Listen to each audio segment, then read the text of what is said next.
Bonsoir à tous. Donc on va essayer de vous présenter un petit peu le programme de M au Panama pour cet été. Donc tout d'abord, moi je vais vous présenter un petit peu l'équipe.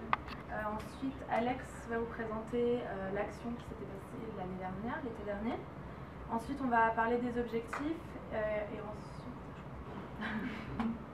Donc on a Marie qui a 19 ans et en première année à HEC Montréal, et ça va être elle qui va être chargée du marketing pendant la mission, avant et après.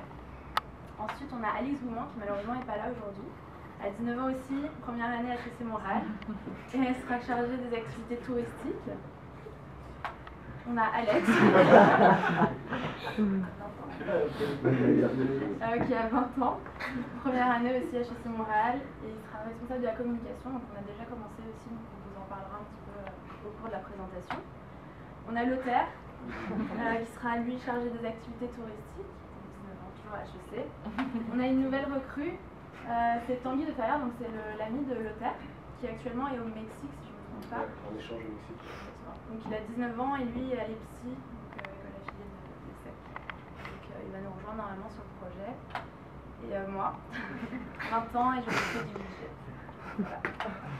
Donc maintenant Alex va vous parler de l'action. Donc en gros, M est parti l'été dernier dans la région de Silico Creek, au Panama donc, et ils ont commencé une belle mission. Donc il y avait Marianne, Témour, Adrien. Témour non. J'étais pas au courant. Momo, je sais pas.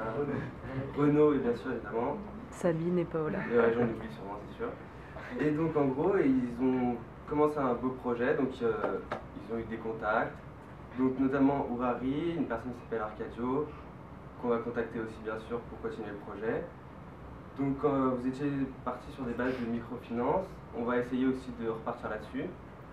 Et au final, ils ont principalement fait du consulting social pour la région. Donc nous, on va essayer de continuer ça, de faire aussi bien. Et voilà. Ça, c'est à peu près l'équipe qui est partie, on peut les voir. Donc en gros, on peut dire que M était à l'écoute de la population de Silico Creek. J'ai un peu de la blague maintenant de la fin de vous, mais c'est pas grave. Et donc voilà. Et maintenant, on va parler des objectifs à relever et à poursuivre pour cette nouvelle mission. Et je laisse la parole à Marie-Lothaire. Déjà, on voudrait installer des ordinateurs là-bas pour qu'ils aient accès à Internet. Donc on a contacté Jacques Fortin du développement durable et lui, il ne peut pas nous aider. Donc du coup, il nous a donné notre adresse, puis il nous a pas répondu, mais on attend. Donc, voilà. Et sinon, au niveau du tourisme, les garçons, ils ont été voir une dame. Une dame qui s'appelle Barbara, qui travaille chez Tourisme Plus sur l'agence de Côte des Neiges, je ne sais pas si vous connaissez. Et ils préparent en fait beaucoup de voyages à l'étranger et ils sont en train peut-être d'essayer de développer le tourisme écologique. Puisqu'en fait on a remarqué que c'était un marché en plein essor en Europe et qu'au Québec, malheureusement, ça n'avait pas encore vraiment commencé. Et comme ça n'avait pas commencé et qu'on connaît la générosité et l'ouverture d'esprit des Québécois, on se dit qu'il y a sûrement une forte possibilité, ne serait-ce que pour les étudiants de HEC. Et elle voudrait nous aider. Par exemple, elle a dit qu'elle pourrait nous payer une nuit, enfin nous financer une nuit à l'hôtel quand on arriverait ou quand on repartirait selon nos billets d'avion.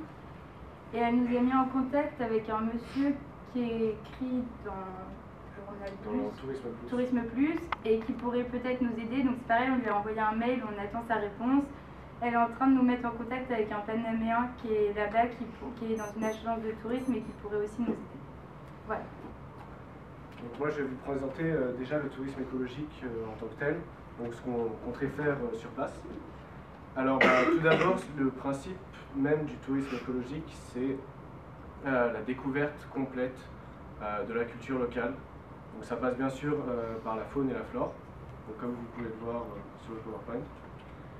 Et on cherche aussi à proposer des activités qui sortent un peu de l'ordinaire pour les Occidentaux, donc c'est-à-dire partir à la chasse, découvrir la cueillette, la mer en tant que telle, les péchés, tout ça. Et aussi vivre ne serait-ce qu'au sein même de la communauté, ce qui permettrait non seulement une ouverture d'esprit, et en plus de ça, ça nous permet vraiment de créer un contact fort avec la communauté sur place. Donc je laisse la parole à Alex qui va nous parler de la microfinance. Ok. Donc pour nous, un projet aussi à développer sur place, ce serait de développer la microfinance, donc le microcrédit. Donc je vais essayer d'expliquer qu'est-ce que le microcrédit en 2-3 mots. Enfin, je pense pas apprendre ce que c'est à une personne qui sont aussi dans la salle, mais peut-être vous derrière votre écran, qui sait. Donc en gros, le microcrédit, c'est quoi? En fait, c'est de donner la possibilité à des gens qui n'ont pas accès au système bancaire traditionnel, de leur faire donc des petits prêts pour qu'ils puissent développer un business, ensuite gagner de l'argent et ensuite rembourser leurs prêts, et voilà, ils sont partis, ils font de l'argent. Donc en gros c'est ça, grosso modo. Mais c'est un des projets les plus difficiles parce que légalement c'est dur, administrativement il y a beaucoup de paperasse, et au niveau budget c'est aussi très dur parce qu'il faut quand même prévoir un gros budget quand même. Donc une alternative qu'on a trouvée, enfin potentiellement qu'on va essayer de développer, qu'on va partir là-dessus, ce serait de contacter certaines institutions de microfinance comme le Planet Finance, la Green Bank. Donc on a déjà essayé de les contacter, on va réessayer de les appeler parce qu'ils nous ont pas répondu. Donc en gros ce serait que eux nous confient un projet au Panama. Donc les avantages que ça ferait, ce serait qu'ils pourraient nous prêter un peu d'argent si c'est pour eux. Et il n'y aurait pas tous ces papiers à faire pour devenir une ONG et donc pouvoir faire légalement du microcrédit. Donc voilà, c'est à peu près tout sur le problème qu'on a eu aussi par rapport à la microfinance, c'est qu'on a essayé de contacter des entreprises déjà existantes, comme Planet Finance et Kiva, je ne sais pas si vous connaissez. Et le problème qu'il y a en fait pour rentrer directement en lien commercial avec eux, c'est qu'il faut déjà avoir une énorme base de personnes à qui prêter. Donc ils demandaient presque 1000 personnes dans le réseau à qui prêter. Donc ce qu'on n'a pas encore forcément, et c'est un objectif bien sûr futur, mais la base, ça serait déjà atteindre une petite vingtaine de personnes. Ok, très bien. Donc voilà, c'est à peu près ce qu'on va essayer de faire développer au Panama. Ah oui, excusez. En gros, j'ai oublié de vous parler aussi du consulting social. Et en gros, on s'est dit qu'on ne pouvait pas faire du microcrédit sans faire du consulting social aux personnes à qui on prête. Donc là, la base, ce serait d'essayer de trouver une personne sur place, enfin, comme on vous l'a dit, on pense à Arcadio, et en gros qui pourrait donc tenir le bureau là-bas. Et au niveau consulting social, ce serait de voir, d'étudier avec ceux qui veulent emprunter de l'argent, leur projet, essayer de maximiser enfin pas le profit, mais genre le bon déroulement du projet.